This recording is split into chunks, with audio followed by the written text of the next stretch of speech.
What's up, you lazy entitled basement-dwelling millennials, bootstrapping boomers, apathetic Xers, and goddamn Gen Z kids today? Well, we are jonesing for an interesting podcast here today because we've got Mr. JonesX. Do you like to be called Mr. Jones or Jones is fine. Jones is good. All right. We've been mutuals on the Tiki Talks here for a little while, and when he reached out to be on the podcast, we thought it'd be a great idea. So here he is. You want to just give yourself a little bit of introduction, tell people who you are, what you do? Absolutely. Yeah. So my name is Jones, Mr.JonesX. I started on TikTok primarily focusing on deconstruction of ideologies, social norms and things of that nature. But now, at the moment, I'm currently deeply involved in politics. But outside of TikTok, outside of being a content creator, I'm a community organizer, an advocate. Um, uh, I guess that's what I would say in a nutshell. Yeah. I do a lot of work in the local community, building community gardens, helping people get out of DV situations, assisting the unhoused with resources. So that's most of my work off the app. All right. Well, and so we were just talking about how you had a publicist, an agent, or whatnot, and how does that fit into the work that you're doing, and your why do you have one? I guess is what I'm asking. Like, how does that Absolutely. fit? Yeah. So it helps me get the message out, and Mm-hmm. also in order to um, get into places and spaces with local politicians, with media personalities, news reporters, Mm-hmm. and things of that nature. It's very important that you have somebody, because I can't be all the things, right? Oh, Like I don't have all of the talents in all the places and spaces. So in order to be able to get my message out, I have to have a team, and I have a pretty solid team behind me that makes connections and sets up meetings and gets us the invites to specific places where we can build a network to continue to expand the work that we wish to do in the community. That's awesome. So you do this full time then? Like this is your job? Absolutely, Eh, absolutely. I do some speech writing. I do some consulting in terms of community outreach and community engagement. I work with political campaigns on occasion to help mhm. them formulate the best messaging, to reach the target audiences and things of that nature. So yeah. Okay, cool. And so That's like, awesome. yeah, Yeah, you no, got. that's super cool. That you get to do something like this full time. I Yeah. think that's probably the dream for most people that are in this sphere. I mean, yeah, if you're doing any type of, I wouldn't even call what I do activism. I just bitch on the internet about how horrible the powers that be are. But Right. obviously we're all trying to make a difference in some small way, and the fact that you've been able to make a career out of it is pretty awesome. But then again, with that sort of thing, and something that I think, if it's not too forward of a question, but always following the money when it comes to activism and that sort of thing, like how do you monetize that in a way where you can make a living, because we live in this capitalist hellscape and we all still need to eat and keep the lights on. So how does that work? Yeah. So here's the thing, right? We collect donations regularly so that we can, fund the projects that we're working on. Mm-hmm. The community garden that we're building, hopefully we'll have that done by November. It's in a low income area right in front of a Title I school, so that people, instead of walking down to the Dollar General and buying a whole bunch of, chips and soda and, Mm-hmm. unhealthy snacks, they'll be able to stop right there and get fresh fruits and vegetables and, things that are actually going to provide nutrition. Um, and to be honest with you, I am more concerned about, you know, feeding my spirit, feeding Mm-hmm. the community, taking care of the people than I am about material possessions. As long as I have enough money to keep the lights on, Mm-hmm. and keep my children clothed and fed, then and obviously a roof over our head. Mm-hmm. Everything outside of that is all up for, helping the people. I never desired to be rich. I never cared about being famous. And I always said, if I ever hit the lottery, man, look at all the things that I would be able to do in my community. Nice. So yeah, I mean, am I able to pay my bills doing this? Yes. But if you look at any nonprofit out Mm-hmm. there, Susan G. Coleman's, your Boys and Girl Club of America, like their CEOs are making millions of Right. dollars, right? And Mm-hmm. then they never come up with a cure for breast cancer. And if you go Yeah. to a Boys and Girls Club, it looks like the shithole. So, I try to be as ethical as possible. Mm-hmm. Everybody on my team, gets a reasonable and equitable distribution of whatever income that we come in, sans the money that we use to fund, community efforts. We have a clothing line. It's woman owned. Nice. Not all of the clothes, 97% of the things that we sell are made from 100% recycled material. Oh, wow. Uh, and so, like, we try to do everything as ethically as we possibly can. Um, and I think that's the key, right? Like, if you're going to Mm-hmm. be in these spaces talking the talk, you have to also walk the walk. Yeah, and that's Uh, why I came out of the gate with that question specifically, because yeah, anytime, anybody's doing something completely charitable on the outside, it's always my first question is, where's the catch? How are they A, paying their bills, just because it's really hard to ethically pay your bills doing charity, obviously, and then, hmm are you not making sure that people aren't um again, I've worked nonprofit. One of my first jobs out of the school was in nonprofit and everything, and you see the sphere of how much money actually just gets funneled into people's salaries and things at the top, and absolutely. and whatnot, and it makes a person jaded about charity sometimes and about that kind of work, and so it's inspiring to hear that you guys have managed to make an equitable team, where everybody's got their bills paid, but And that's you're the thing. I don't make any unilateral decisions, regardless of the fact that I came up with the idea, or what I'm saying, like the tough community or the tough family it was my idea. That means nothing because it doesn't exist, right? Like the tough family mm-hmm, doesn't exist without the people, without the mm-hmm, other people that make it happen. Um, and so there's a bunch of people behind the scenes. One of them is another TikToker, no rats to the nads. Um, and then we have Alina, Kiara. There's a bunch of people on the team. And again, I don't make any unilateral decisions. Like whatever mm-hmm. decisions are made have to be made collectively. Everybody has to agree that this is the route that we're going, or we don't do it. Yeah, well, it's awesome. Sounds like a very good socialized workplace there. You got. Dirty commies. You're right. Exactly. Exactly. Uh, so yeah, so like, what are your kind of? Well, first of all, can you explain to the listeners, viewers, kind of the community that you're focusing on with this? Is it localized? Are you national? Like, what are you doing with your program? What is your program called? I don't think we've even gone over that. I got you. Like Yeah, what? absolutely. Yeah. Yeah. So the name of my organization, the name of the community is the Tough, and Tough stands for Transformative Uprising for Freedom. I started like as soon as I moved to Central Florida. I moved here during COVID, right? And I recognized that there was so many unhoused people in Florida, and I'm like, Mm-hmm. man, this is crazy. Every Walmart, every Target, but almost every traffic light going up through Kissimmee, which is right near Disney, had unhoused people standing on the corners, panhandling. Mm-hmm. And I'm like, well, I said, this is not okay, especially during the middle of a global pandemic, right? Mm-hmm. And so I started just taking my own resources, going to Walmart, buying socks, and other undergarments, toiletries, women's specific, sanitation items, whatever it is. I went around and I started asking them, hey, what do y'all need?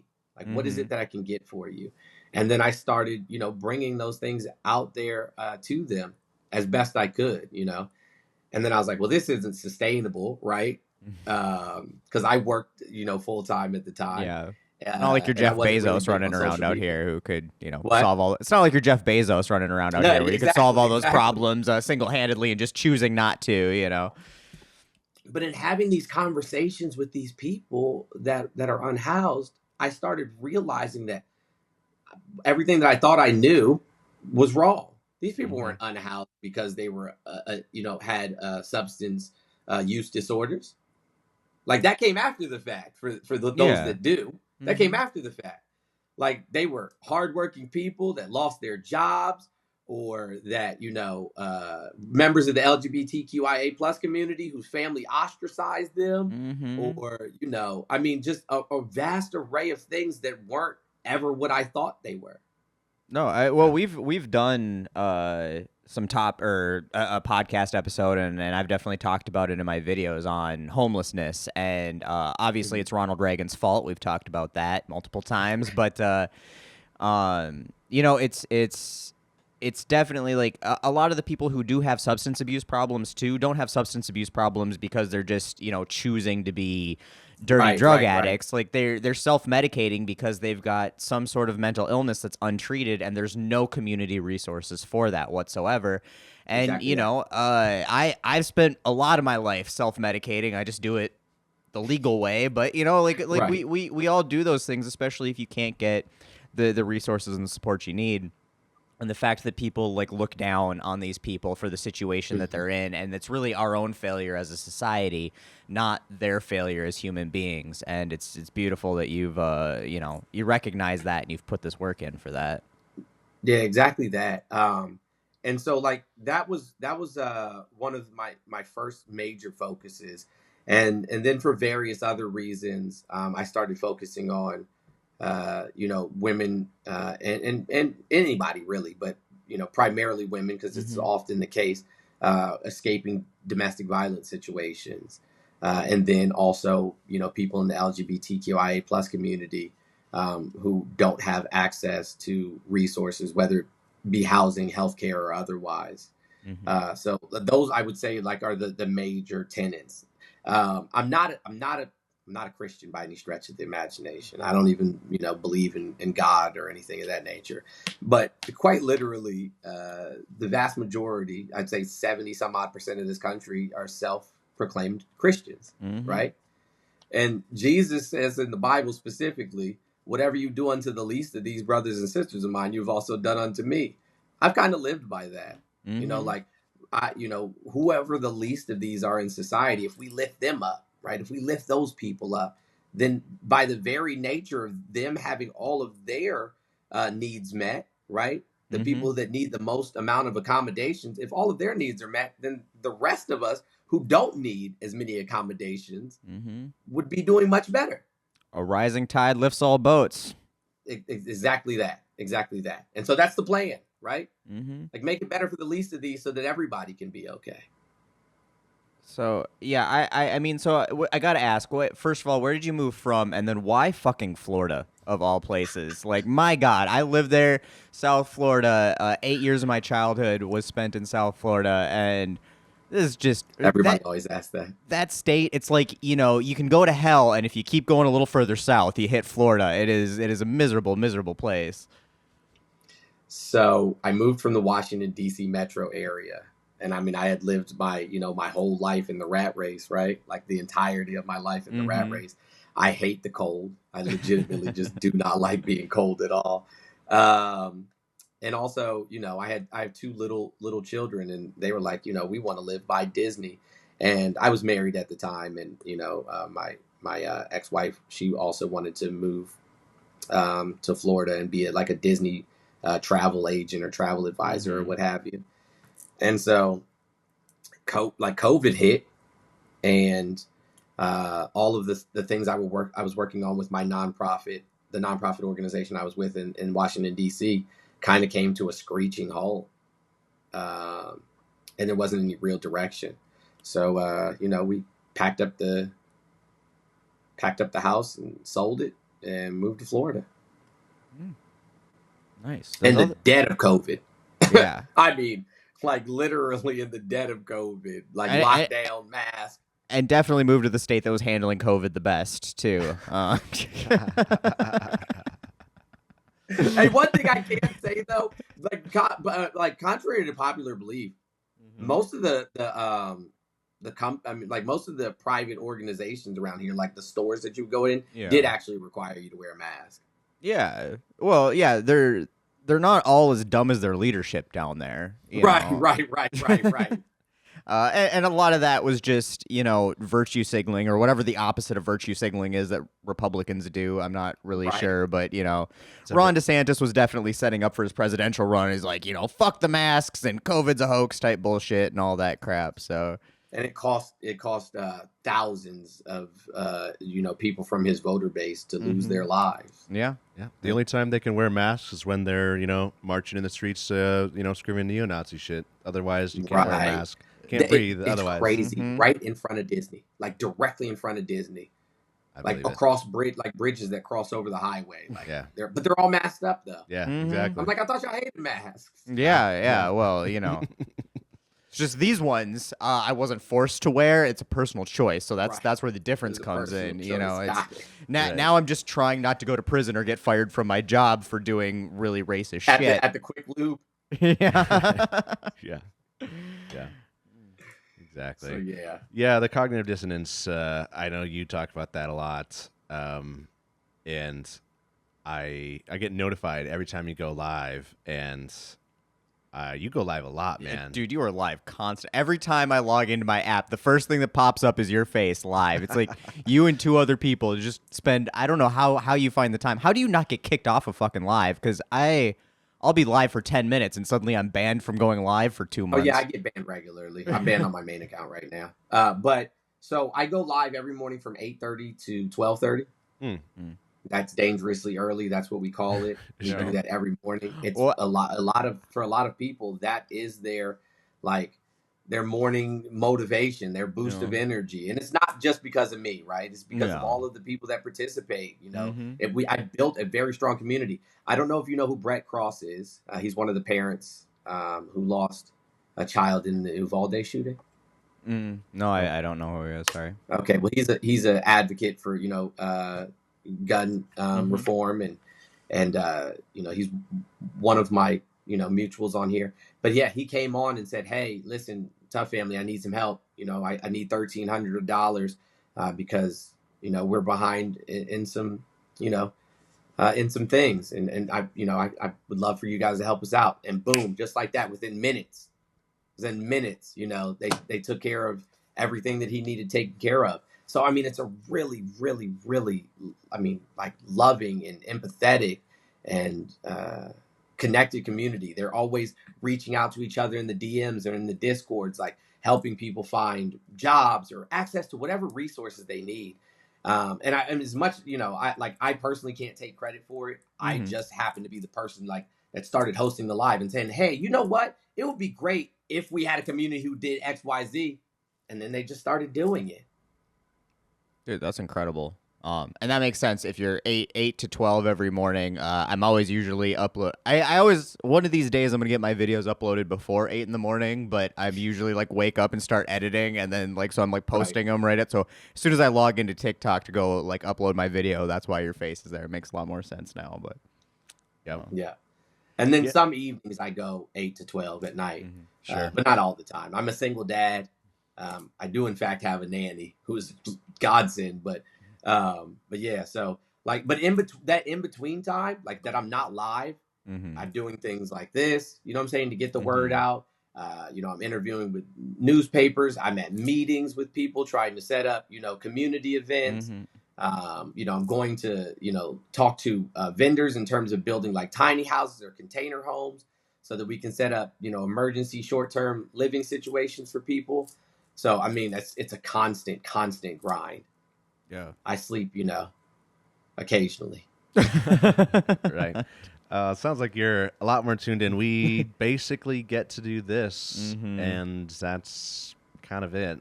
Yeah, we get to platform people like you who are out there doing the real work, but we are mouthpieces, I feel like, at best on a good day. But I will say that that my community on TikTok too has been I say I've got the best community on TikTok. Obviously I'm biased, but of course they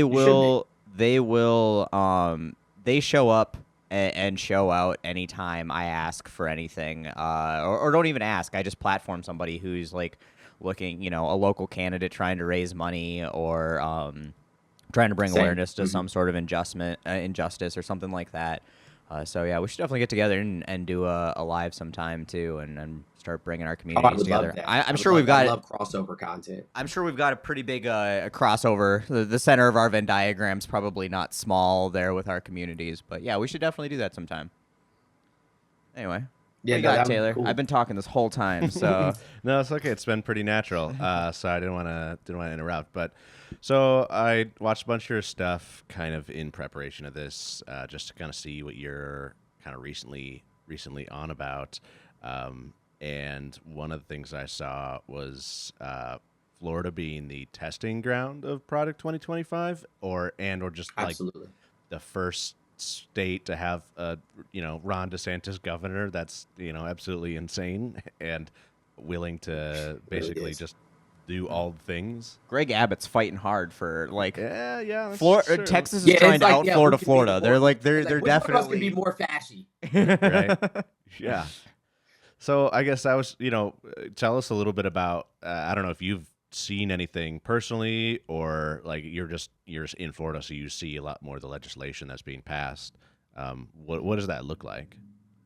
I mean, I think that one of the most glaring, and because of the work that that I do and the things that I'm passionate about, is on July 1st of this year they made urban camping illegal, Yeah. and like what directly exactly is urban targeted at camping? homeless people. That's all that is like fuck the homeless Right. people. That's Right. They could have written in the life, fuck all homeless people, or in the law, fuck all homeless people. That's all they needed to do. Yeah. And then Trump, goes in his Agenda 47 and he says, hey, we're going to find obscure pieces of land and we're going to set up tent cities. And if they refuse treatment, then we're going to arrest them. And then we're going to, offer them treatment. But if they refuse, and many of them will, these are his words, then they'll have to go to jail. Hold on. So we're arresting people for being unhoused. Like, why wouldn't we be looking for like a housing first or a shelter first approach? And then, once they have stable shelter, now we can start addressing some of the things that are happening with them, whether it be mental health or physical health, or emotional well-being or job skills or what have you. Like this idea, and it literally says this in the law here in Florida, that we're going to put them in guarded facilities guarded by local PD. That's prison, friend. Yeah, yeah. I don't care, how much you try to elaborate on the one word answer, right? But that's prison.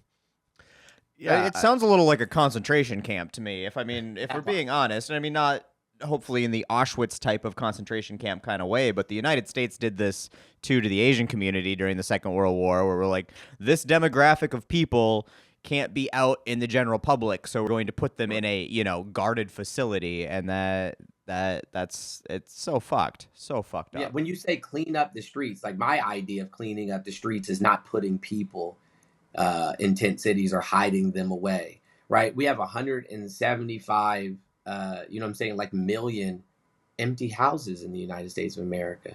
We only have 685,000 some odd unhoused people. So no, unfortunately that level of thinking is just a few giant leaps ahead of where Donald Trump is in policy making. So no, I agree. It's disturbing at best, right? And criminal at worst, right? And so I think that, seeing legislation like that actually pass in the Florida House. And then we look at, the broader political arena, and we see these very similar things, being talked about in the Agenda 47s and in the Project 2025.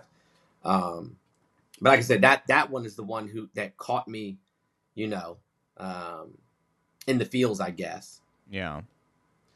For sure. And I don't think the attempted 6-week abortion ban. Yeah, that one too. So basically getting rid of outright ban on abortion. Yeah. 6 weeks. Exactly. Yeah, just like what's the point of even like most people don't even know they're pregnant at that. You can't even at all. Like if you went into the doctor and be like, oh, I'm 1 week overdue, like they'd be like, go take an at-home pregnancy test. Yeah, they ain't doing shit at that point. What are Like you you get an talking ultrasound, and but yeah, back to the homeless thing, and we've done a couple episodes on housing as well. but the fact that it would literally be cheaper to just give all the homeless people housing. Like, it would be cheaper than what we currently do, which is this revolving system of having the police enforce the laws against homeless people, enforce, the drug abuse problems that are within the homeless community and all that. We could reallocate all of that money to giving them housing To and housing and social works. social work, and it would be cheaper than just having this revolving door, because right now the system that's treating them is the justice system, the prison system. It's clogging up the courts, it's sending them to jail, it's sending them to prison until they get kicked back out on the street, and then the police have to continue dealing with the overdoses and the domestic issues and all of the things that are caused by people being unhoused on the streets, and then eventually they just end up back up in the prison system or dead, where the city also has to take care of that as well. And then you have the obvious ethical issue of we're just letting people die in the streets, which shouldn't be something we have to advocate against allowing to happen. But unfortunately, we live in the world. I mean, the answer is shelter first. The answer is providing, shelter first, and then because there's not like there's not data on this, right? Like there's actually data sets on this that show that if somebody has stable shelter, then it's easier, right, for them to consider the other resources. Hey, now I have stable shelter. Now I can talk about getting a job. Now I can talk to somebody about what's going on with my substance use or my mental health and so on and so forth. But at least I know I have somewhere to go lay my head tonight. Yeah. And I think we are currently spending the amount that it would take. More than the amount that it would take to actually end homelessness in just treating, the effects of it. So we never address diseases here in this country for some reason. It's always the symptoms. Like, hey, let's just tackle all the symptoms. Well, hey, why not tackle the disease? And then you won't have to worry about the symptoms. It's just a little too smart. So I mean, just a quick Google here, and according to the Google AI overview, so I haven't fact checked these hard numbers, but the government spends an average of almost $36,000 a year on chronically homeless people per person. Permanent housing would cost around $13,000 a year. Like that's a huge cost savings, just in that. And then that's not even looking at, and because we're in America, we have to look at the economic impact of all of this. But homelessness looks bad, right? Like when you go on vacation, you don't want to see a bunch of people sleeping on the sidewalk in tents. That hurts businesses in those locations. That gives, cities, you hear about it all the time in like Portland or LA or all that sort of where it's just a homeless nightmare. And democratic cities have failed because that's obviously the problem, is that it's the Democrats providing some sort of policy that helps these people, even if it's only in a small, insignificant way over places like Texas that bus them to these cities. But just the economic impact of just not having those people sleeping on the street, because we have that, and then you get the tourism and these businesses thrive. They pay more taxes, which gives us more resources to continue helping, the community as a whole, which includes the homeless people, which is 5 miles from Disney's front gate. There should not be people panhandling. That should not even be a thing. Those people, with all the money that Disney makes, in tourism dollars, they should be allocating funds specifically to make sure that these people aren't unhoused, and they have all of the they can set up job training programs and get some of these janitors, cooks in some of the kitchens, whatever it is. There's plenty of jobs to be done at Disney. There's no reason that 5 miles outside of Disney, 10 miles, 15 miles outside of Disney, anybody should be unhoused. Well, and even if they aren't employed, like this is the thing. Like, obviously, if they can be employed, it's great to make sure that they have those opportunities.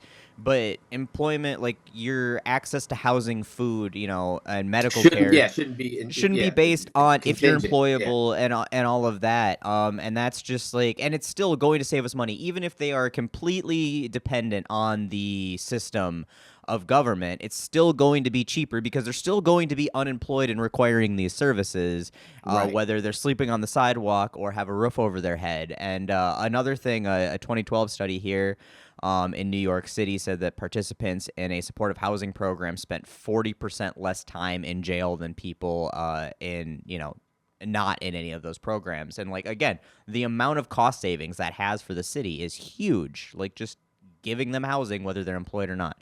Sorry, I cut you off again. I've been really bad about that this No, episode. it's okay. I mean, why would you ever want somebody to, have, just self-determination when they could be in a prison and then prison's getting profit from those people being, stuck there? I mean, obviously, the United States isn't in the business of doing the right thing, No. even when it saves them money. It's all about, Right. what shows up best on the news clip. You see, it would save the taxpayers money, but the privatized prisons would Right. then be losing money, Exactly. and we really need to focus on the shareholder. Shareholder value is what is most important, and Right, exactly right.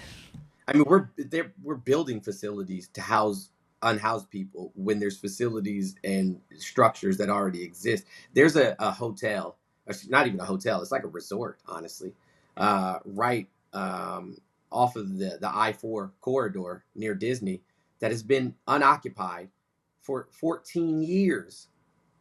Right. I'm talking about hundreds of doors, hundreds of units.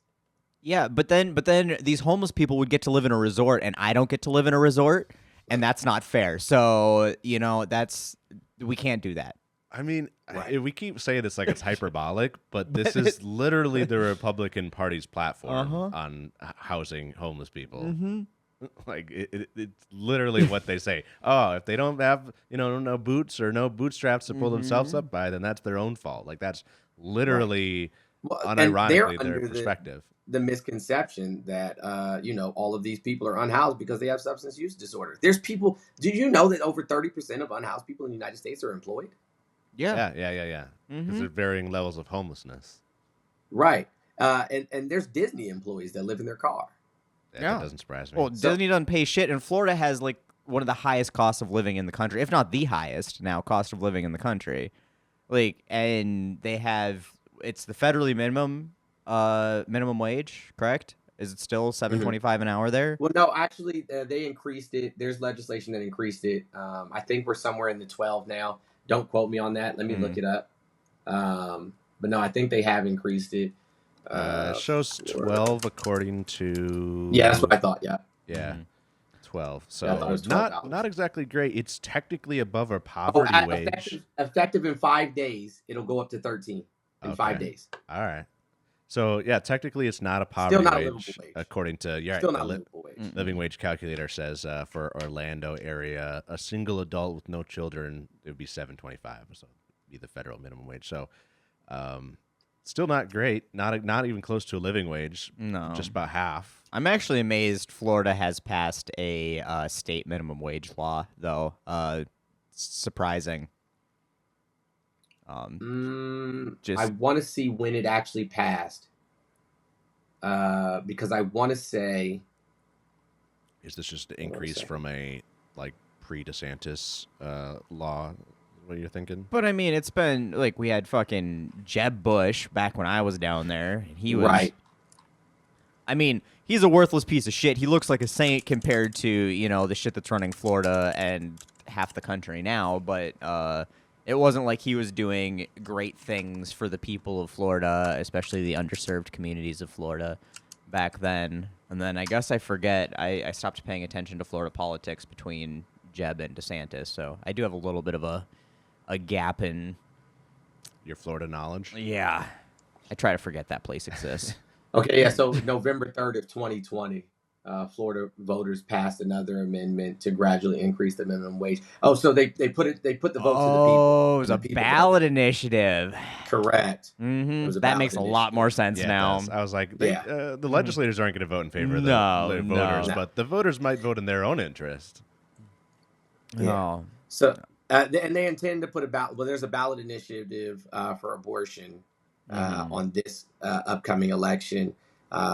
It's Yeah, I think there's 10 states. issue 4.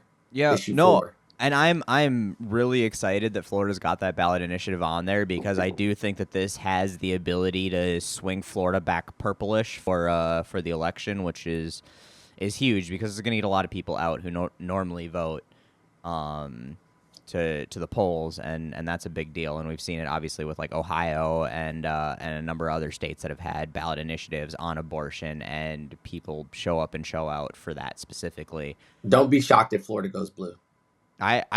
I mean, I was making a little bit of this prediction that it was a possibility. I'm still not entirely convinced because the boomers looking for a warm place to die that keep moving down there have really been, kicking Florida to the right hard for a long time. But their medical benefits have been tested.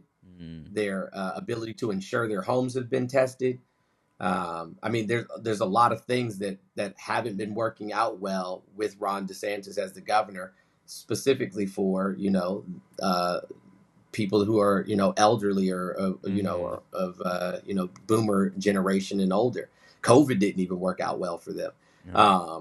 A lot of them lost a lot of friends and family members and spouses and things of that nature. So, I mean, I think that there's an amalgamation of things that have happened over the last 4 years or so.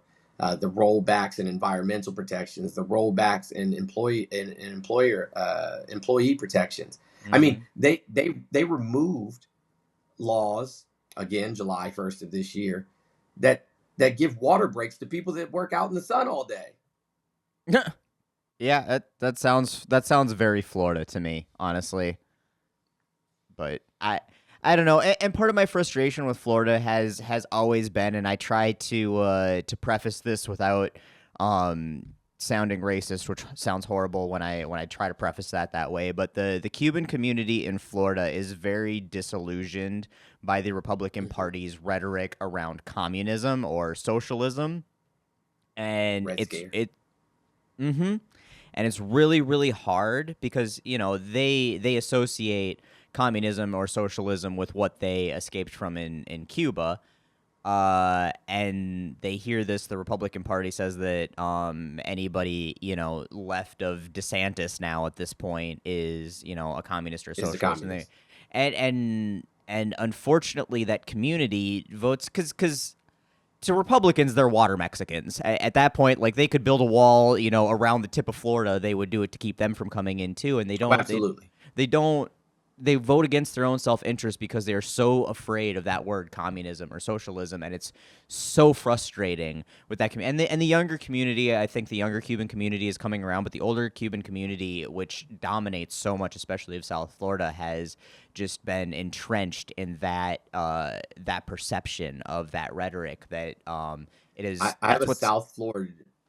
Yeah, I have a ahead. South Florida millennial Cuban on my team that's a communist. And that's awesome. I mean, it's awesome that they're growing out of that community is growing out of that perception. But when I was growing up there, I mean, that was very much, they were all very conservative, Oh, absolutely. solely based on that, and the religious aspects of a lot of the Hispanic community tends to be a little bit more entrenched in Catholicism, and obviously that had some aspects of it, but. Yeah, it was really down to that communism socialism thing, and it was so frustrating. It's like, you're voting for the people who would ship you home. If you're voting for the people who have the dry land policy in place, that as long as they pick you up before you set foot on dry land, they can literally send you. You never get to set foot on American soil. They take you directly back to Cuba, because they're technically refugees and they're supposed to be able to stay here as under asylum. And the amount of effort Florida has put into sending people back who don't make it to shore is disgusting, like absolutely disgusting. Like, if their ankle is still in the water, they get to go directly back. At least that was the policy back when I was there. Mm-hmm. I was just looking at poll numbers here for Latino registered voters because I had seen a lot of stories about how Catholic or just Christian Latino voters are like really, really moving to Trump. Mm-hmm. But it still seems like, so Catholic so basically just Protestant voters are going towards Trump. Somehow still Catholic and religiously the most unaffiliated. antithetical thing to Christianity I for the life of me, I can't understand it. And when I talk to them, about why, it's always, well, abortion. I don't believe in abortion. And then I said, well, Okay. the Bible expressly allows abortion. Mm-hmm. It's Not by my multiple Bible. instances, right? Um, Don't tell me what so the I book I mean, never listen, read said. right? Exactly. My good friend Jolly Good Ginger says it's like the book club that meets every Sunday, but they never read the book. That is an Uh, excellent. And that to me, because God, guns, and Trump, you hear that all the time, and I'm like, Jesus was literally turn the other cheek. Is the whole love thy neighbor and turn the other cheek. And you can't put, white gun-toting Jesus, Republican Jesus it's a Jim Crow completely different. They Jesus just need to specifically, write a completely different book for those people, so that at least they're not being so hypocritical, because it's frustrating. right? Because I mean, they would crucify Jesus. They would call him a. I mean, these would be the people. Mm-hmm. Mm-hmm. These would be the Yeah. people that crucified Jesus. Trump would be Pontius Pilate and then some. Like, he wouldn't even feel Absolutely. bad about it in the end. Well, and he would have been a brown person from an Arab country, so He'd have been a brown he Jew. wouldn't have Yeah. made it to the U.S. That's for sure. Exactly that. Not under Trump. The Arab ban would have prohibited that most likely. I mean, technically, he was a Jew. The Muslim religion hadn't started yet, but he's brown. So. He's a brown person from one of those sandy From places. Palestine. Right? Yeah. Literally, he would have been a Palestinian Yep. Jewish person. Yeah. Yeah, you had some more on this though. I've been dominant. I'm gonna shut up for a little bit. I'm gonna let you you take this for a little while. It's okay. So I was also watching some of your stuff on Biden stepping down, and obviously Kamala taking his place. I know that Jordan and I had a take, and basically we thought, like, before she was selected and before Biden even stepped down, we were very pessimistic on her being selected. And I think you also had a take that we were not in a good spot because of just that the country is misogynistic as fuck. And Right. I think that kind of both of us were a little wrong. Like, I feel like there's been a lot more support from her or for her. I think the base is galvanized a lot more around her than I ever expected. Right. Like the Democratic base too. I think there's been a lot more enthusiasm than I really expected from this. I almost think that a lack of a primary kind of helped with that. Because and I mean, I hate to say it, but I do think that was almost the best thing, because there was none of that infighting over who was going to be at the top of the ticket. It was just like, this is who we've got. And that, I think, allowed people to, well, my candidate didn't get it. Like, we definitely felt that way when Bernie got fucked over twice. I'm like, oh, great. Absolutely. Mm-hmm. For sure. So sorry, I didn't mean to cut you off. It's okay. I'm really good at this today. Obviously, there was a fair amount of misogynistic takes from the right-wing Fox News side of things, but I feel like they tried for a couple weeks, and when nobody cared, other than like the DEI pick, that's still kind of limping along. But basically, it's not as much about her being a woman as much as it is just her, apparently being completely incompetent. This woman worked, has and is worked in all three branches of government. Mm-hmm. The judicial branch, the legislative branch, and the executive branch. I don't know that we've ever had a more qualified candidate in any of our lifetimes. No. And she's been successful at all of those things. Like, I have an entire, document with the hyperlinks attached that shows all of her achievements, from the beginning of her career until now. And it's stellar. Mm-hmm. Now, could she have done better in some scenarios? Of course, absolutely. Nobody is above criticism. However, we're not talking about a failed, casino owner. We're not talking about a rapist. We're not talking about a person that had a super lame reality TV show. We're talking about somebody who has actively been, involved from the local level all the way up to the vice president of the United States. I'm talking about from grassroots to the top, work their way up their whole career. That's the kind of person, who I think should be a leader. Well, but no, she slept her way there, remember? Yeah, with all the millions of people that voted for her. Yeah, Yeah. I know she's tired, boy. She's getting around, man. You know what? Kids too. That's crazy, isn't it? Right. That's some really solid, latex production quality out there Right. in California. Listen, whatever she's doing, it was working. But no, like all jokes aside, I mean, this is the type of candidate that we should want. As president of the United States. And it's far, far, far, far, far past time for us to stop having old white men make, the laws for the rest of the country. Hey, we gave a black guy a chance once. Now it's our turn again for the next, 250 years. And then maybe we'll give another one a chance. Maybe we'll try a woman then. That sound fair? I mean, I think that sounds fair.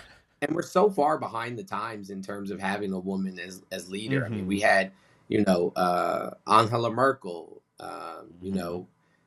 Margaret Thatcher, but that kind of proves the point of maybe why we shouldn't, but that's besides the point. I'm just saying that there's been women leaders, absolutely, across the globe. Decades Mexico ago, just hired a woman as president. There's been women leaders in the Swana region or Middle Eastern countries. Yeah, when the Middle East is outshining us on more equitable leadership than us, obviously. Not overall. There's shining examples, but yeah, your point is well taken. Right. But okay, so you consider yourself a socialist, communist? I remember you're. Yeah, I personally am a communist. Okay, so. For sure. And so yeah, so you'd be to even the left of me on that, and I want to kind of get your perspective on, because we're talking about Kamala and the infighting we have. I almost feel like it's more of a fight against the left and the left than it is between the left and the right, especially with Palestine, Gaza, Israel, that particular issue, and Kamala, and just this is, if there's anything right now that makes me want to, throw my phone through the screen every time I read some of these comments and I have to deal with some of these people about what is very much a genocide. I will not downplay that at all. Absolutely.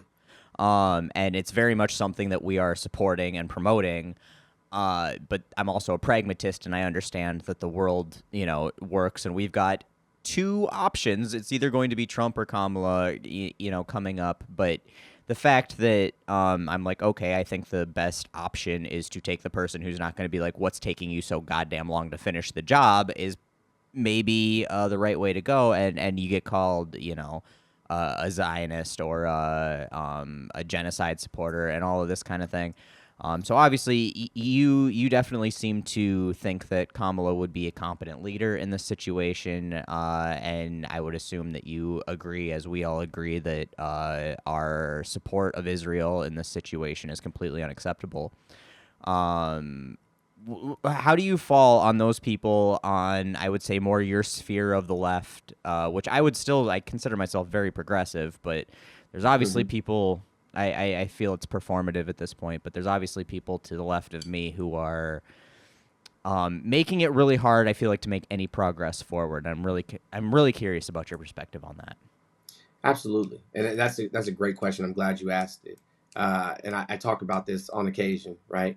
I've been advocating for Palestine for the vast majority of my adult life, when nobody had ever even heard of Palestine, because these are things that Malcolm X talked about. These are things that Angela Davis and James Baldwin and Martin Luther King and various other that all leaders these people have been talking about. All of these people that just learned about, that Palestine is even a place that exists in October, Right. and now they're like, oh, well, you're fucking supporting genocide. It's like, where the fuck have you been this whole time? You think this is new? Like, this is not. Welcome to the party, man. This is not. This is slightly you worse just than it's showed been. up, and now you're trying to make the rules. Mm-hmm. It's performative. It's feigned outrage. it makes me very upset because the genocides that happen right here in the United States, you have turned a blind eye to your entire life and your entire voting career. And honestly, you can go fuck yourself. And I mean, sorry for the profane language, but No. profane times call for profane language. And that's how I feel. You can go fuck yourself because you just found out about this on October 7th. And now you're willing to throw, the marginalized communities that exist right here in the United States to the wolves for people that you don't know anything about. Mm-hmm. Now, I'm not saying what's happening over there is okay. I have been defending Palestine before defending Palestine was cool. When I first got on TikTok, I had Free Palestine on my background. I had Jewish people and Christians and Americans alike. I mean, threatening to, do all the most heinous things you could think of to me because of my support of Palestine. Mm-hmm. But I understood the historicity of it. I understood what was going on. Had researched it in depth, and I said, man, like, does nobody else know that there's currently a Holocaust going on? And then October 7th happens, and now everybody's jumping on board. And I'm like, you don't know the first thing about activism, advocacy, or any of that. Shut up and sit down. Mm-hmm. And you're doing more fucking damage by... Then you are good. Yeah, because you're just setting, and then you're gonna forget as soon as you're like, okay, I voted for Jill Stein, I did my part. Now I can sleep at night. Well, Donald Trump goes and allows them to be turned to Trump glass, gets elected, and everybody else. Palestine off the map, and now what? Mm-hmm.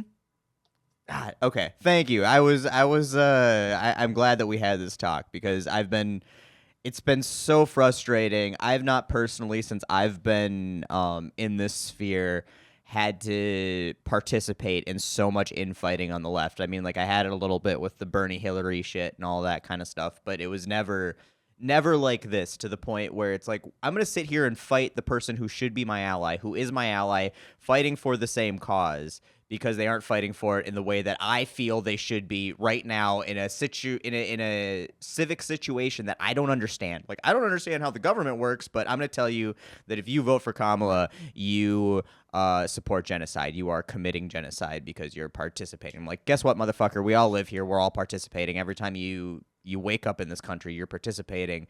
And it's, what are you doing pragmatically and realistically to try to lessen that and change the situation? And voting for Jill Stein isn't going to fucking do that. At all. And aside from that, I mean, she was very vocal. Kamala has been very vocal from the beginning that she is advocating for a ceasefire, that she wants a ceasefire. And that nothing else is going to be acceptable.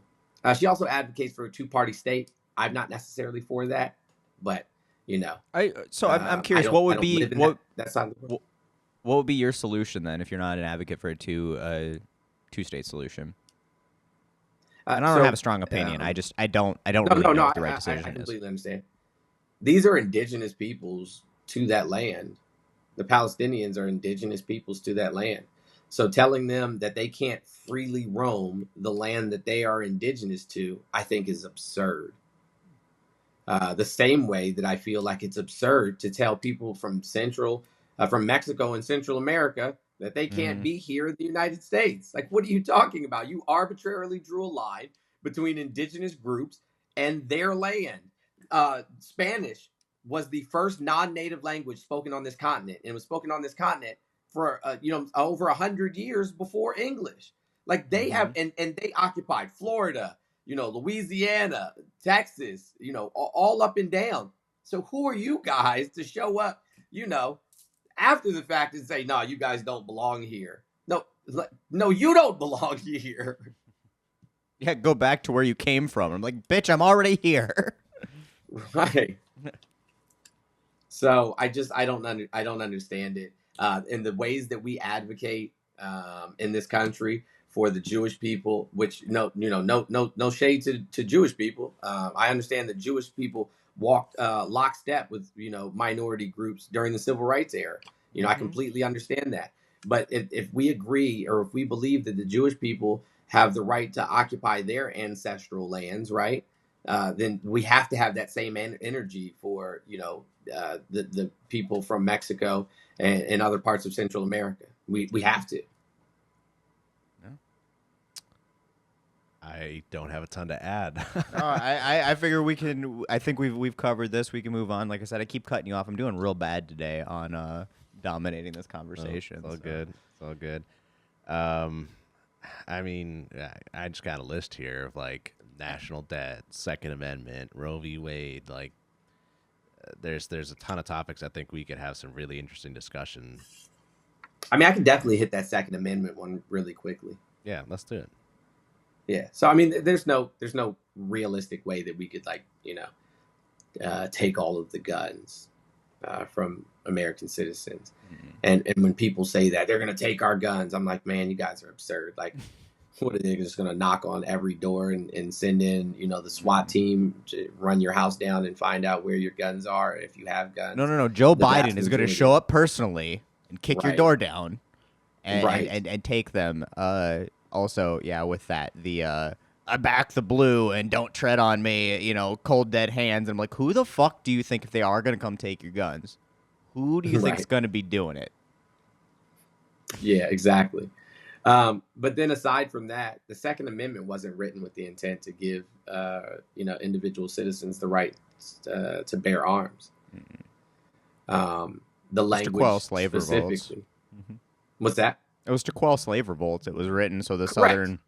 southern states would ratify Correct. the Constitution, so they had the ability to quell slave revolts. That was literally. Yeah, they were all it afraid was. that the national army wouldn't be able to make it to their defense if indigenous peoples, raided them or the enslaved people decided to revolt. That was their concern. But even then, it said within a well-regulated militia. They didn't want people just walking around gun-toting everywhere because they understand that if you have it available to you, it could lend into violence. I mean, there But- was even Western states that or cities, I should Gotcha. say, during the westward expansion, that in these cities you weren't allowed to carry a firearm. Mm-hmm. Yeah. I said the same thing when we had this our discussion. All right, so I've got a few points, especially for you on this, because you consider yourself a communist, and I mean, shall not be infringed should be under no pretext should be a quote you're familiar with. Then, Absolutely. so like Yeah, so I when mean, we say abridged, when it says abridged in the Constitution, it's talking about individual rights. When it says infringed, it's talking about the collective rights. So those collective rights would be like the right of the state. Right. No. So I'm talking about under no pretext. Karl Marx, under no pretext shall the workers' access to arms and ammunition be taken, and any attempt to do so should be frustrated by force if Oh necessary. yeah. So like obviously, the idea that to have a communist society would require an armed populace, or at least an armed workforce, to prevent the capitalist overlords from doing Pinkerton shit. Okay, but if it was a communist society, then there would Right. be capitalist lords. So it's sort of I don't know if he's describing like the fight for rights for labor and for communistic or socialistic type ideologies, or just like in a communist society, it'd be super swell if everybody had guns. I feel like those are two different things. Well, he's saying that because if the general population is unarmed at any point, it will allow that to move back to a capitalist society of some sort, or an overruling society of some I don't sort. know. It's not working too well right now, and everybody has guns already. Yeah, no, because we fucking Right. suck. But no, so that was They like my bought into cue. the propaganda of capitalism. So that's just an ideological question. As you said, you identify as a communist, and so like obviously, armed workers were a big thing. Karl Marx advocated for. And what were your thoughts on that, if you have any?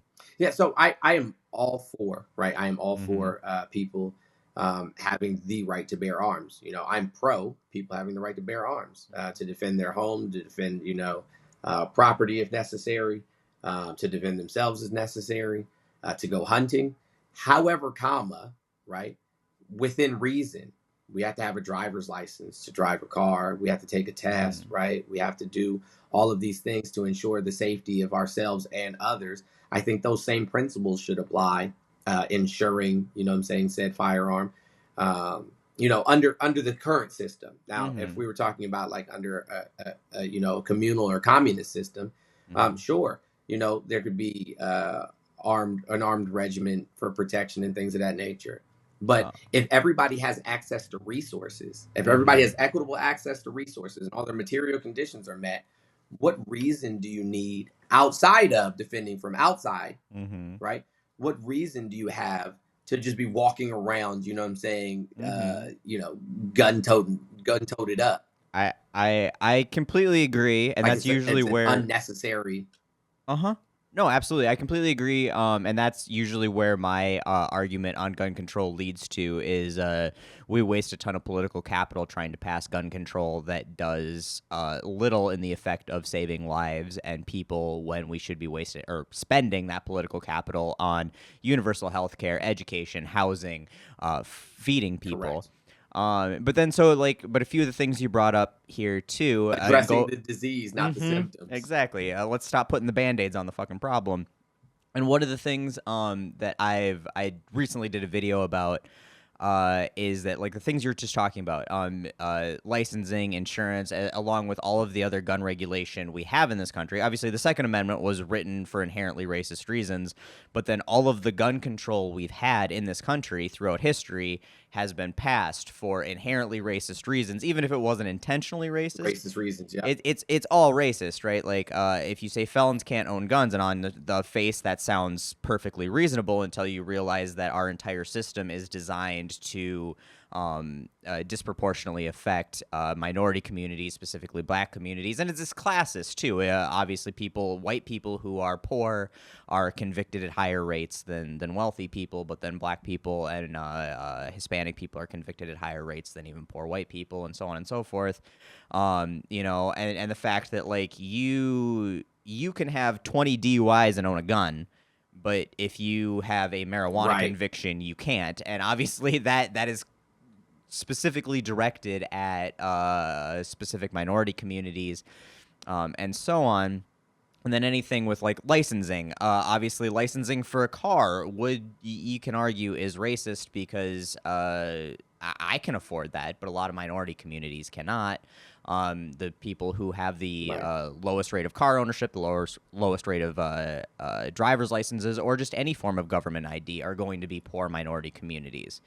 So you're now again putting another obstacle that is inherently racist in front of the communities that need it arguably the most. They live in the most impoverished communities. They have the biggest reason to need defense. They are the most subject to oppression from the government. And I know people are like, you're never going to defend yourself from the government with an AR-15 or whatever. But the Black Panthers literally did that until that was made illegal for them to open carry in California under, again, Ronald Reagan. The police weren't protecting and serving Right. their communities, so they did that themselves. And I'm assuming the X in your name has some sort of connection to Malcolm X and all that kind of stuff. I mean, so there's that specific instance that I think is a great instance of minority communities using the Second Amendment to protect themselves and to advocate for themselves, because it's a lot harder to oppress people who are walking around with rifles. And it's a lot, and you take them a lot more seriously. They Right. get a lot more attention. Sure do. Well, here's a couple of things, right? So one, if we start addressing, like you were saying earlier, our Mhm. social capital and capital in general, in uplifting these marginalized communities, right? Then these barriers of entry or these gaps start to close in on themselves. And so, like I said, we address the disease first. We address these racial disparities in terms of stable housing and access to healthcare, and job discrimination, or the wealth, close that wealth gap, and then the rest kind of falls in line after that. So I would say that we can walk and chew gum at the same time, right? we can address the socioeconomic disparities while simultaneously making sure that children aren't getting murdered in school anymore. But can we? Because like I mean, obviously, again, the social capital we spend on one thing. When we pass any gun legislation, we lose elections because that is one of the. It's going to be guns, immigration, and abortion that get the people who don't want any of our social programs to the polls to vote. And that's where I was talking about that political capital. We spend that political capital passing gun control on something that is vehemently important to I don't want to say the opposition because we're all on the same side whether we realize it or not, but the political opposition, those people, that's what gets them to the polls. That's what loses elections for the left is especially gun control. And the thing is, it's so entrenched in their idea that the Democrats are gun grabbers, that if you give them any piece of that, because Obama didn't pass any gun legislation. In fact, he expanded conceal and carry to national parks and sold off a bunch of surplus 1911s to the general public, but they're gun grabbers. So as soon as you put any of that legislation on the board, as this is real, something that's real, that's tangible, that's happening, that gets them to the polls, and then we go backwards on all of those other social programs we've been fighting for because we lose the seats that we need to pass that legislation. And so, yeah, walking and chewing No, gum at the completely same understand. time. So if we couple some of this, yeah, if I think we couple some of this legislation with with social programs, I don't necessarily know that we need to charge people, you know what I'm saying, a fee to have a license to own their firearm. Nor do we have to charge them to take classes in responsible firearm ownership. So those two things right there, coupled with us, providing people with, expanded healthcare or socialized healthcare, more stabilized housing, so on and so forth. Look, the people that are voting against these social programs that say, "Oh, I don't need any handouts and stuff like that," you'd be surprised like how many of them actually getting handouts. Oh, the Because majority we of look at the map and we see where people vote, and then we see where the money goes for these social programs. It's the same people. Yep. The So that's call's just coming from something that they inside say the on house TV. They for just sure.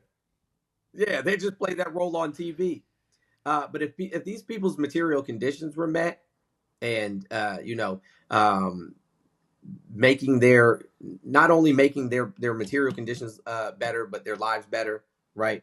Then these other things, such as, oh man, I have to take this class and I have to go down to get my license for my firearm, don't seem as oppressive, right? Because you already have to get a driver's license and you already have to get take a driving course in order to get your license. So I mean, they seem less oppressive when the rest of the capitalistic oppressions are alleviated in some shape, form, or fashion. Yeah, I mean, I agree with everything you guys are saying.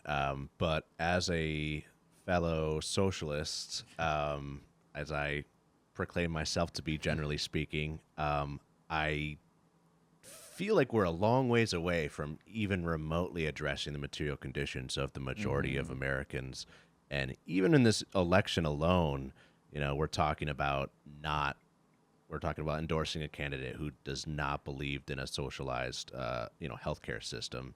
And sure, the Biden-Harris administration has been pretty good on unions, but like, not by any means are they like a bastion for the working class, I think. So I always say this, like, and I'm sure you've heard it before, like, both sides aren't the same, but they are the same in that they are both beholden to capitalist forces. And so and I know we're talking about some pretty existential issues here. We've definitely gone to that 40, 50,000 feet overview here, but it's good. It's a good conversation, I think. But yeah, sorry, go ahead. No, to address that specifically. Yeah. Oh no, go ahead. Sorry. No, I was gonna even pivot just a little bit more to what we discuss as like actual things that we think are solutions. But I'd like to hear what you like just have to say, just react to that kind of sentiment.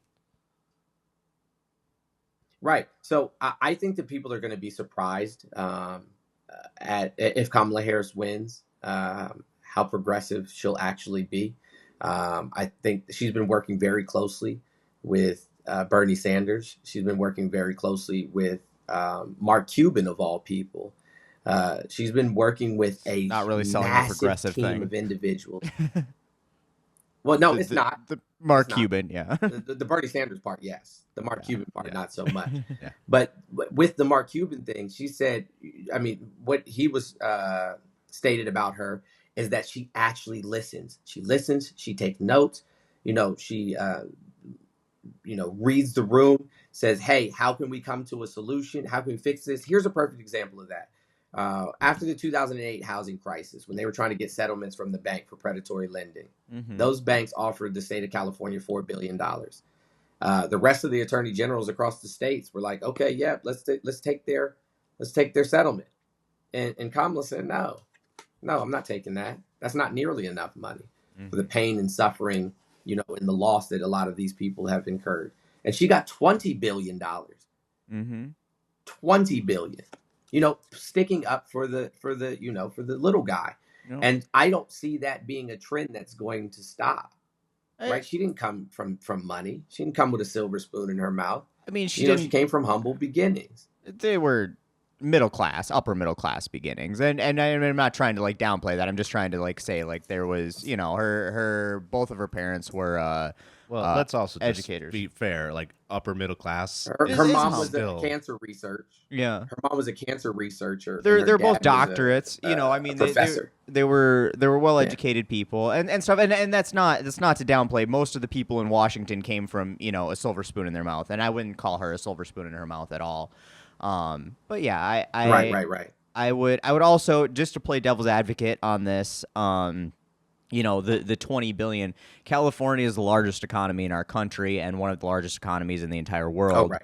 And so like the 4 billion that would be fine for, I don't know which states took the 4 billion or whatever the numbers were, but she had more leverage to go after that because obviously housing is more expensive in California. There's a lot more people affected because it's the most populous state in the country, and it's a hard one to fight. And I'm not downplaying the fact that she did it, and I appreciate that. I like to put everything in context. I'm a very pragmatic person in that way, and so I love that she did that. I have a very mixed bag of feelings about her career as a prosecutor. That she just was a prosecutor to begin with, and a few of the things. But I do appreciate some of the work that she did going after big business. She went after Google and some of the big tech companies as well. She went after Volkswagen. I know got a bunch of money from them for violating the EPA standards with their cheat technology and stuff like that. EPA certs, yeah. Mm-hmm. And so, like, I have a ton of respect for all of that, but I just like to make sure that things are in perspective, and I do think that that's an important part of that. No, I agree with that. My overarching point is that I believe, that they're going to be working towards more progressive solutions in terms of the ails of our economy and the ails of our society, and starting with looking at the tax cuts for poor and working class, the child tax credit, the $25,000 credit for first time homebuyers, the $50,000 tax credit for entrepreneurs, and then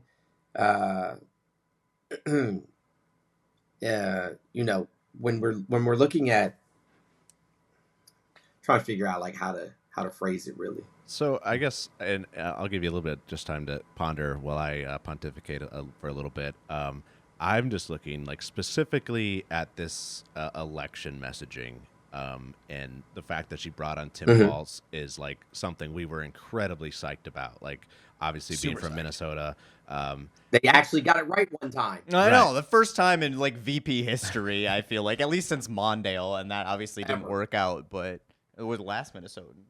Right. So like we were super psyched, and we are still hoping that like he forces Kamala to kind of defend his positions that he's had and policies that he's put forth in Minnesota, and somehow bring that into her campaign and just policy. And that's kind of where I was going with that. Sure.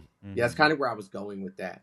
I mean, if we just look at the VP's election and how he chose to operate as governor, it was very progressive, very progressive, and I see that that's the trajectory that they're going to take. I think that what the problem is you can only be but so progressive in the presidential run. You have to get into office, and then you can say, all right, this is what we plan to do. This See, is, how we're going to get it done. I really hate that line, that talking point, though, for a couple reasons.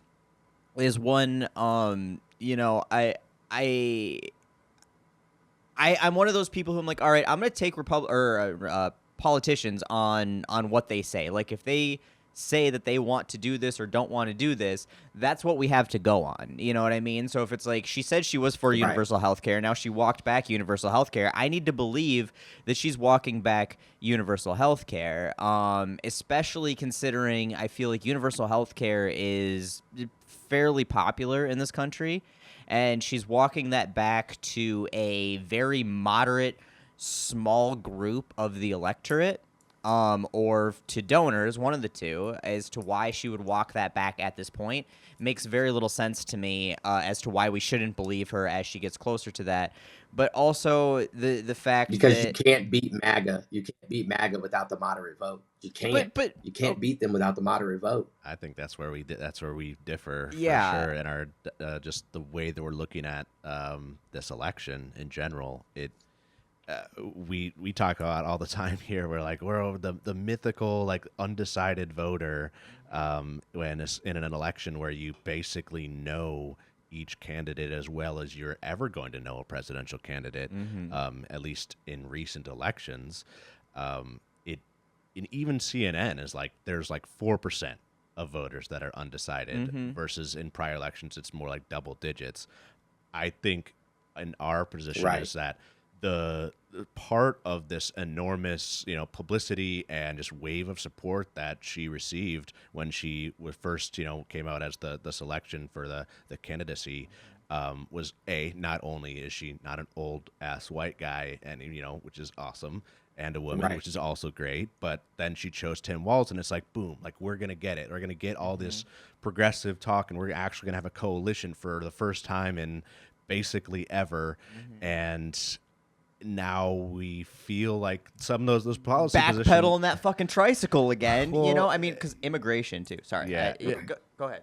The policy that you just said there are good policies, but are they necessarily the policies that the Progressive Caucus is talking about? Like, no, that they're not even on the radar. They're so targeted, which is fine to have a targeted policy position, but like when you ignore the larger things that affect a lot more people, it feels like you're turning it back on the progressive side of the left. And this is where I think that the Democratic Party has really struggled for decades, is that they still think it's like 1995 or 1980, and those moderates exist in a smaller and smaller faction of society, and now you have a huge demographic of millennials, younger Gen X, and Gen Z that are not overly motivated to get out and vote, especially if they don't feel energized by a candidate, and B, hold a lot more progressive ideals, and they have been disenfranchised and Right. literally snubbed. I mean, we talk about the Bernie candidacies repeatedly, and then we see what the result of that was we ended up with Donald Trump. The fact that they always walk it back to these fucking mythical moderates that I still have yet to see or meet, that are going to, because party line Democrats are going to vote party line Democrats. MAGA is going to vote MAGA. Sure. We are honestly getting party line Republicans to move over to the Democratic Party. We need to be focusing on getting younger people with more progressive ideals out, because millennials are the biggest voting age generation in the country now. We've surpassed boomers. Yep. Why is our ideals and Gen Z, who is coming in, is almost entirely able to vote now, why are they not the people being focused on by the party to get them to the polls, to get them to vote? And that's what's frustrating, is they walk all this shit back and kick immigration way to the right. They kick, healthcare more to the right, and they just chuck that Overton window to appeal to these fucking moderates that it's Casper the fucking Ghost. Yeah, as I mean, somebody that worked in, with campaigns in terms of like developing political strategy and community outreach, strategies. It is literally 4D chess. I mean, it Sure. is walking a tightrope, and I think that, and no offense to you guys, right? Mm-hmm. But I think that one of the things that you guys might be missing is that this is a black woman Mm-hmm. running for office in one of the most misogynistic and racist, places on the planet. Yeah. Like being a black woman is the most, dangerous thing to be in this country, True. especially running for the highest office in the land. So she's going to have to play a balancing act more than any other person who's ever run for office, Barack Obama included. And so, like, that's the difference in this election, as opposed to if it were, just say Biden again, or a younger white male, Okay. a Gavin Newsom or something of that Sure, nature. sure, but that being the difference in this election and it being more of the same in this election is kind of contradictory in that sense, like I get the walking the line with the Tim Walls makes a whole lot of sense with a older white guy from Midwest America type of thing. That's very much what we Right. expect to see from a political candidate. But just the policy to me continues to make little to no sense when it hasn't been effective. The Democrats have sucked at messaging and have really truly sucked at winning Right. elections Absolutely. since Nixon or Reagan. Yeah, really since Reagan. Jimmy Carter, who I love to death, as what I think one of the greatest presidents we've ever had. Um, really bad at that messaging. We lost that with Reagan, and then it's been incredibly bad, and we had the Democratic Party move a lot to the right with Clinton, and honestly, Obama really wasn't that far to the left, not nearly as progressive as I think we all hoped, and that's I think is one of the reasons I'm jaded about Yeah, oh, he I was think centrist. once they get into office, they're going to do the things we want, and he ran on I'm going to do these things, and then he still moved, he Cupid shuffle slide to the right as soon as he got into office with all of the stuff that we were hoping he'd be more progressive on. And I don't know. Like I said, I'm one person. I'm no political strategist or anything. I'm just looking I at think his. that there. I think more importantly, or a bigger issue that we're facing is not so much, who the president is, but the fact that people don't show up in the midterm elections to vote in progressive candidates and make sure that the House and the Senate are secure. And that really is a failure in minority groups for certain, right? And so, like, I think that's why we don't get the progressive outcomes that we want, because they are forced to essentially, you know, cave to the conservative ideologies that that have the power to not let legislation be passed. But I'm No, that is a solidly fair wishful point. I think thinking, I that is guess, right? probably that is the most accurate part of it is right there. I do think that is a solidly fair point, and we bitch about this all the time. So I Yeah. can't argue with that. Like the fact that we don't, and it's not just minority groups, but it's also younger people. Like our generations don't Hmm. show up to fucking vote in midterms. And again, and that's with the performative, the Free Palestine crowd that hates everybody who's going to vote for anybody who's ever, voted yes on funding Israel for anything is, yeah, well, where were you in the last midterm? Where were you in the last primary? Where have you been in all of these Right. situations? And yeah, no, I 1,000% agree with that. So Yeah, which is Yeah, why. and that's how we would have gotten the progressive. That's how we would have gotten the progressive, policies that we were looking for. Is making sure that we show up in the midterms and making sure that we, are present in our local elections. That's how we get the progressive Fair, yeah, policies that no, we're aiming for. that's totally It's fair. it's not going to be, from the presidential, from the Oval Office. Yeah, and that is a very fair point, and that's something we talk about all the time when we're discussing voting in general. We have a few episodes out there on how our voting system is rigged towards capitalist ideology candidates and just the two-party system as it stands today, which is very much entrenched in capitalism. And so we're talking about Right. things like ranked choice voting as like the bare minimum for possibly changing the way that we vote. Publicly funded campaigns, so we don't have corporations outspending Americans 64 times to one. Yeah, overturn Roe v. Wade. Yeah, get public money out or private money out of politics. Citizens United. And we already turned Right. over Roe v. Wade. And again, right. Yeah. Would have never happened. Would have never happened had it not been for people showing up in the midterm elections. Right. Yeah. No, that is fair. And I guess it's possible we've been slightly overly critical of Kamala in that context. Yeah. Not that there's like we can, as long as which I think our messaging has been on point, that like you should be voting for Kamala. You should be voting blue down ballot because that's the best option we have right now. But we're going to continue to push for progressive values. And if you're Oh, not, absolutely. You have to be able to critique and criticize. You have to be able to critique and criticize. Even the people that you're supporting. I think that, and this is just my feeling. And like I said, that's only because I work closely, in and with political campaigns for the last, decade or more than a decade. Is that you have to get the candidate in office, and then Right. We can start holding them accountable. And pushing them to, and that's, I know that Bernie will do that. Then we can start pushing them, to move the needle in terms of progress. 100%. Fair enough. Well, I do. I'm looking at the clock here, and we're about a half hour over our normal time, which is our normal time because we we get carried away with this stuff all the time. So I think we should wrap this up a little bit, but I would definitely be game for having you back again if it's something you'd be interested in doing. Oh, absolutely. I'd love to. Yeah, I got to actually jump myself. I got other obligations. Other coming up very things, yeah, you're a shortly. busy man, busy man. So I want to go ahead and give you the opportunity to just plug and promote whatever you want, all your socials, all your programs. Like go ahead, give us the elevator pitch of anything you want anybody listening to engage in there. Absolutely. Yeah. So you can find me on TikTok at Mr.JonesX. Instagram is Mr.Jones_X. YouTube, I think, is Mr. Jones X too. Sorry. But in most places you can find me at Mr. Jones X. You should be able to find me on most of those platforms. Twitch, you can find me at Tough Lifestyle on Twitch. I also simulcast on there. I think that my overarching message, and this is kind of always my message, is that we're stronger together.